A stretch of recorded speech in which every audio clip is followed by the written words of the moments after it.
Semuanya berawal manis. Gunardi dan Siti Sarah Apriyani adalah tetangga di desa Panggendlangu, Kecamatan Butuh di Purworejo, Jawa Tengah. Rumah orang tua mereka hanya berjarak 300 meter. Keduanya menjalin cinta dan pada tahun 2009 menikah. Mereka dikaruniai 2 anak, Kamila dan Wafi. Saat itu Gunardi berstatus karyawan swasta, sedangkan Sarah ibu rumah tangga. Selama setahun mereka tinggal menumpang di rumah orang tua Sarah sebelum kemudian pindah ke rumah kakak Gunardi yang juga berada di desa yang sama selama 6 bulan. Sejak awal pernikahan Gunardi dan Sarah tidak harmonis. Baru setahun menikah, Gunardi sudah berniat menceraikan Sarah. Namun niat itu batal karena campur tangan keluarga yang mendamaikan mereka. Gunardi dan Sarah akhirnya bisa punya rumah sendiri di desa Panggendlangu. Mereka sempat 3 tahun tinggal di sana sebelum akhirnya pada 2014 pindah ke Jakarta. Sebabnya Gunardi dan Sarah diterima sebagai PNS. Gunardi PNS di KLH atau Kementerian Lingkungan Hidup, sedangkan Sarah di Kementerian ESDM atau Energi dan Sumber Daya Mineral. Mereka meninggalkan kedua anak di desa diasuh orang tua Sarah. Di Jakarta, Pak Sutri itu kos di daerah Utan Kayu, Matraman, Jakarta Timur. Waktu pun terus bergulir. 9 tahun sudah usia pernikahan Gunardi dan Sarah. Tapi bukannya semakin solid setelah berstatus PNS, hubungan pernikahan keduanya malah memburuk. Di awal Desember 2018, keduanya kembali bertengkar. Sarah memutuskan pulang ke rumah orang tuanya di desa Panggendlangu, Purworejo. Sekembali dari desa, bukannya pulang ke kos terlebih dahulu, Sarah malah langsung ngantor. Sorenya sepulang dari kantor, Sarah kembali ke kos. Sang suami Gunardi menyambutnya dengan jengkel, sebab Sarah diam saja, tidak mengucapkan salam sepatah pun. Gunardi tahu Sarah sudah tidak nyaman dan bahagia bersamanya. Karena itulah Sarah jadi sering lembur untuk menghindari dirinya. Akibatnya Gunardi semakin uring-uringan. "Saya suami cuma nama saja," demikian katanya pada Sarah. Suatu hari lagi-lagi saat mereka bertengkar, Gunardi mengambil 2 bilah pisau dapur dan menaruhnya di atas meja setrika. Dia mengancam akan membunuh Sarah. "Kamu pilih pisau yang mana?" Sarah ketakutan. Saat itu Gunardi sadar dan buru-buru minta maaf pada sang istri dan mengatakan dirinya hilaf. Esoknya saat di kantor, Gunardi mengirim SMS kepada Sarah yang isinya mengingatkan agar sebelum berangkat kerja Sarah jangan lupa sarapan. Tapi Sarah tidak membalas SMS itu. Gunardi mencoba menelpon beberapa kali tapi Sarah tidak juga menjawab. Hingga maghrib Gunardi mencoba menelpon kembali dan akhirnya dijawab Sarah, "Saya tidak akan pulang ke kos lagi, saya mau pulang ke rumah orang tua." Dan demikianlah kebetulan saat itu weekend, dari kantor Sarah langsung pulang ke rumah orang tuanya di Purworejo. Sementara itu Gunardi tetap di Jakarta. Ketika kembali ke Jakarta, Sarah tidak pulang ke kos. Saat Gunardi tidak berada di kos, barulah Sarah datang ke kos mengambil pakaian dan barang-barang miliknya lalu pergi lagi. Setelah itu, Sarah pun melayangkan gugatan cerai pada Gunardi. Semenjak itu Gunardi kesulitan menghubungi Sarah. Padahal dia ingin sekali bertemu langsung, berniat membujuk agar Sarah kembali padanya. Di suatu kesempatan, ketika tahu Sarah cuti dan pulang ke rumah orang tuanya, Gunardi segera menyusul ke sana. Dia berhasil bertemu Sarah dan membujuknya untuk berdamai. Saat itu keluarga juga mencoba mendamaikan mereka, tapi gagal sebab Sarah menolak untuk kembali. Sarah kekeh tidak bisa lagi melanjutkan pernikahan dengan Gunardi. Di Jakarta, Gunardi semakin uring-uringan karena tidak tahu alamat tempat tinggal istrinya, padahal dia ingin sekali berjumpa. Gunardi mencoba mendatangi kantor Sarah dan menemui atasan sang istri, berkeluh kesah perihal hubungan pernikahannya dengan Sarah yang berada di ambang kehancuran. Atasan Sarah yang bersimpati berjanji akan membantu. Pada Januari 2019, Gunardi mendapat panggilan sidang gugatan cerai. Dia terkejut, tak menyangka Sarah nekat menggugat cerai dirinya. Mau tak mau, Gunardi hadir di persidangan. Namun kemudian sidang perceraian tidak berlanjut karena Sarah mencabut gugatan.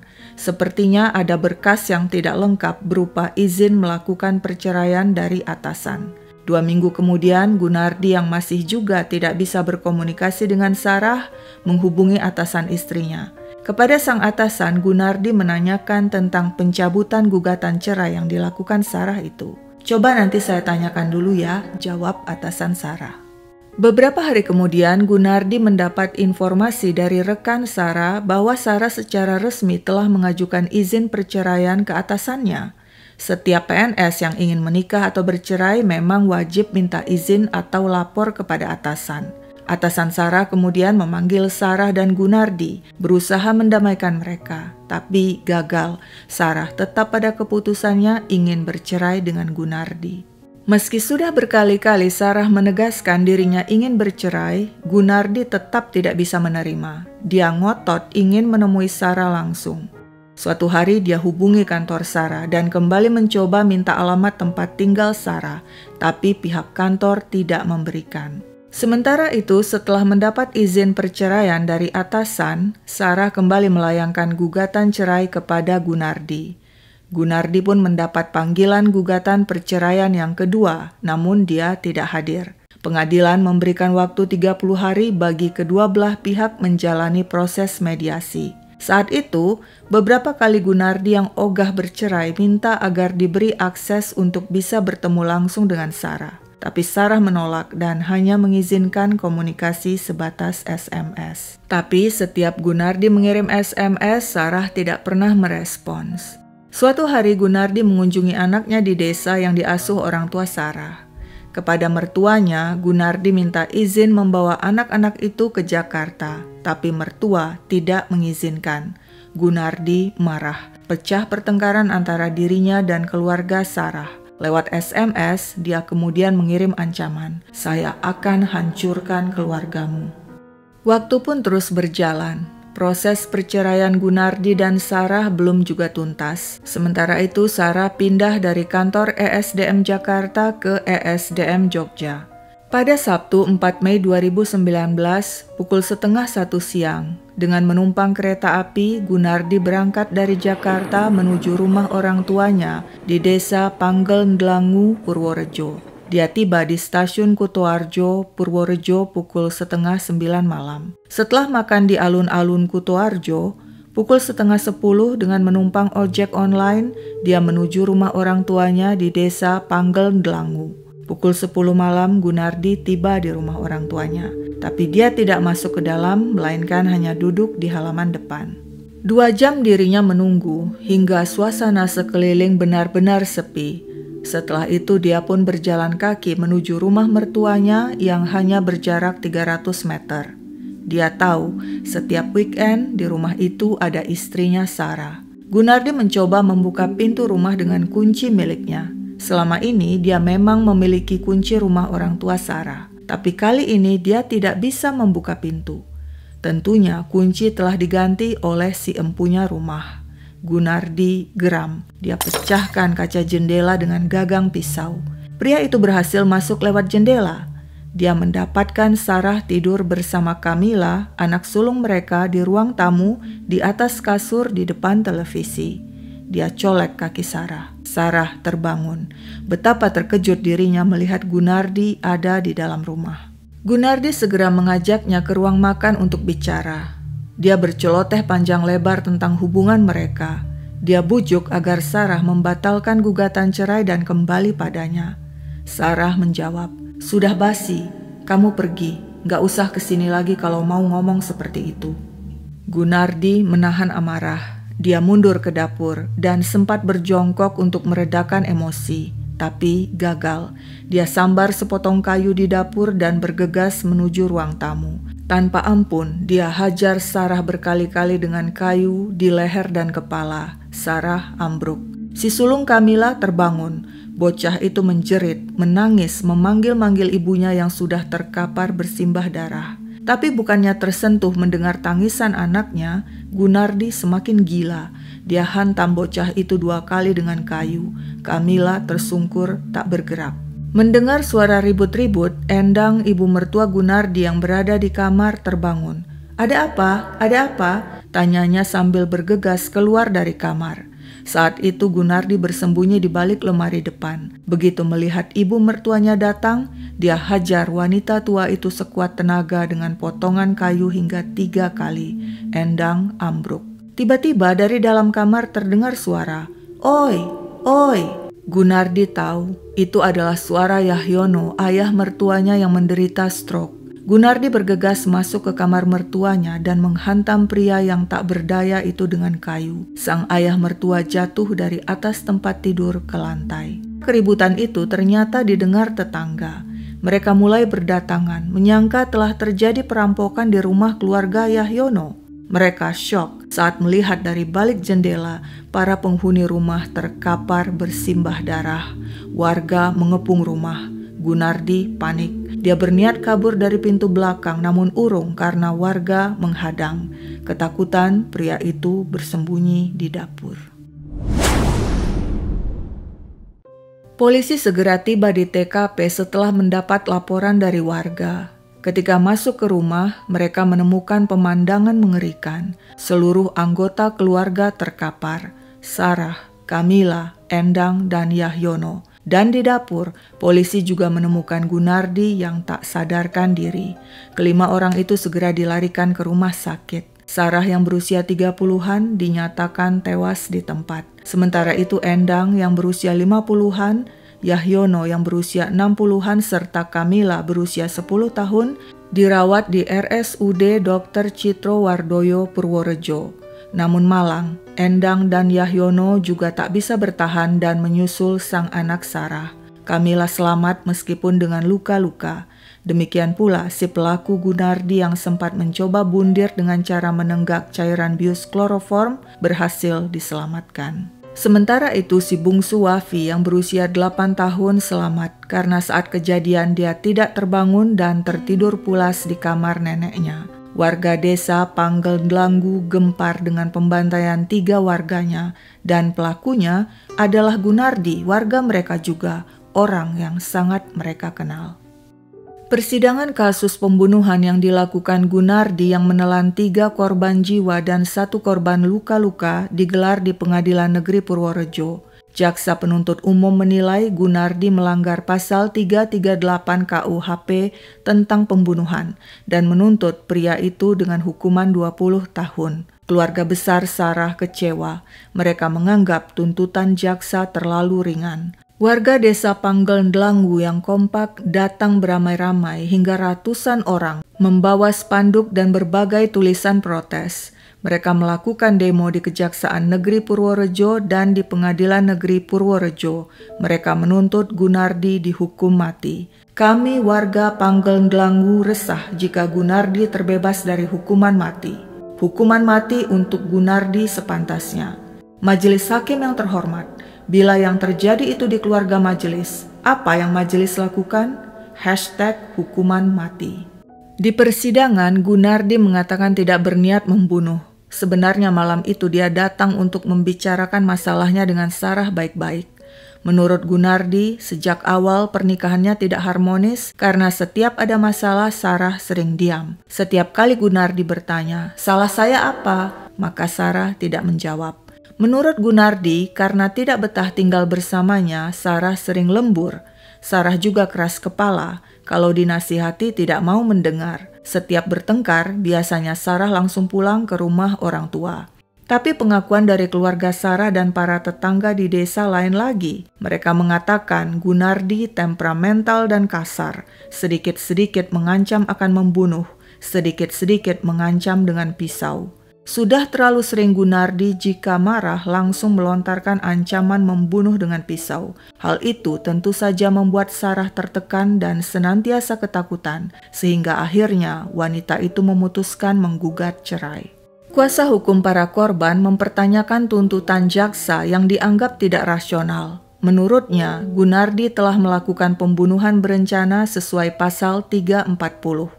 Pengakuan Gunardi yang mengatakan dirinya bertemu Sarah untuk membicarakan masalah mereka baik-baik tidak masuk akal. Jika ingin bicara baik-baik, mengapa masuk ke rumah dengan cara memecahkan kaca jendela? Sesungguhnya Gunardi telah merencanakan pembantaian. Memang dia membunuh para korban dengan potongan kayu, tapi sebelum berangkat ke desa, di Jakarta dia telah mempersiapkan dalam tas berbagai peralatan untuk membunuh, seperti sebilah belati, 2 pisau, lakban, dan cairan bius kloroform yang dibelinya di toko online 2 hari sebelum pulang ke desa. Tapi Gunardi membantah dan dia bilang membawa belati dan pisau untuk berjaga-jaga karena dia bepergian malam hari. Dia juga beralasan membawa pisau ke rumah Sarah hanya untuk menakut-nakuti, sedangkan lakban menurutnya akan dipakai menutup mulut usai dirinya menenggak kloroform agar tidak muntah dan aksi bunuh dirinya sukses. Namun kuasa hukum para korban menegaskan unsur perencanaan tampak jelas, sebab Ibunda Gunardi pernah minta tolong pada 2 orang untuk menasihati Gunardi agar jangan membunuh keluarga Sarah. Berarti jauh hari sudah ada niatan untuk menghabisi keluarga istrinya. Demikian kata kuasa hukum para korban. Sementara itu, kuasa hukum Gunardi sepakat dengan jaksa penuntut yang menyatakan tidak ada unsur perencanaan dalam aksi Gunardi. Kuasa hukum Gunardi minta keringanan hukuman terhadap kliennya. Setelah melewati serangkaian persidangan, pada Oktober 2019, kurang lebih 5 bulan setelah kejadian, Majelis Hakim pun menjatuhkan vonis pada Gunardi. Majelis Hakim menyatakan Gunardi terbukti melakukan pembunuhan berencana. Majelis tidak sependapat dengan tuntutan JPU karena tuntutan dinilai tidak setimpal dan tidak sesuai dengan rasa keadilan masyarakat. Hal-hal yang memberatkan Gunardi antara lain perbuatannya meresahkan warga desa, sadis dan keji. Selain itu dia juga melukai anak kandungnya. Hal-hal yang meringankan tidak ada. Majelis Hakim pun menjatuhkan vonis mati pada Gunardi. Vonis tersebut disambut sorak-sorai, tangisan, dan pelukan gembira oleh kerabat Sarah dan ratusan warga desa. Kami senang sekali. Terima kasih Majelis Hakim yang telah mengedepankan nurani dalam memutus perkara ini. Menanggapi vonis mati itu, kuasa hukum Gunardi mengatakan vonis mati merupakan pelanggaran HAM dan terlalu berat karena perkara itu bukan termasuk kejahatan yang luar biasa. Di Nusa Kambangan terdapat 7 lapas. Masing-masing disebut lapas kelas 1 Batu, lapas kelas 2A Besi, lapas kelas 2A Kembang Kuning, lapas kelas 2A Pasir Putih, lapas kelas 2A Permisan, lapas narkotika kelas 2A, dan lapas terbuka kelas 2B. Pada Agustus 2020, media menyiarkan berita Gunardi dipindahkan dari Purworejo ke lapas kelas 1 Batu Nusa Kambangan yang memiliki high risk maximum security tertinggi dibanding ke-6 lapas lainnya di Nusa Kambangan. Pemindahan Gunardi, mantan PNS Kementerian Lingkungan Hidup Jakarta itu dilakukan dengan pengawalan ketat. Gunardi yang kini meringkuk di Nusa Kambangan dan Siti Sarah Apriani yang sudah tiada meninggalkan 2 anak yakni Kamila 10 tahun dan Wafi 8 tahun. Saat pemakaman Sarah, hadir Susianto, salah satu petinggi dari Kementerian ESDM yang diutus langsung oleh Menteri ESDM. Menurut Susianto, almarhumah Siti Sarah Apriani adalah salah satu pegawai terbaik yang dimiliki Kementerian ESDM. Almarhumah bekerja tanpa cacat, profesional dan baik. Sungguh kami kehilangan sosok karyawati seperti almarhumah. Susianto mengatakan Kementerian ESDM akan mengurus pemenuhan hak-hak pensiun dan taspen almarhumah dan berencana memberi kenaikan pangkat anumerta. Terkait 2 anak korban yang menjadi piatu, pihak kementerian akan mencarikan bapak asuh agar pendidikan mereka tidak terhenti. Kami akan mencarikan beasiswa untuk anak-anak itu. Ada hal paling mengerikan yang disampaikan Gunardi di persidangan di depan majelis hakim. Ketika ditanya oleh hakim, Gunardi mengatakan pada saat kejadian setelah menghajar Kamila dengan kayu, dia pikir anak sulungnya itu sudah mati. Jika saya tahu dia belum meninggal, maka saya akan memukulnya lagi hingga meninggal. Bahkan semua yang saya temui akan saya pukul. Kamila yang berusia 10 tahun saat melihat langsung pembantaian ibu serta kakek neneknya yang dilakukan oleh sang ayah Gunardi mengalami trauma berat. Sekian dulu ceritaku, sampai jumpa kapan-kapan.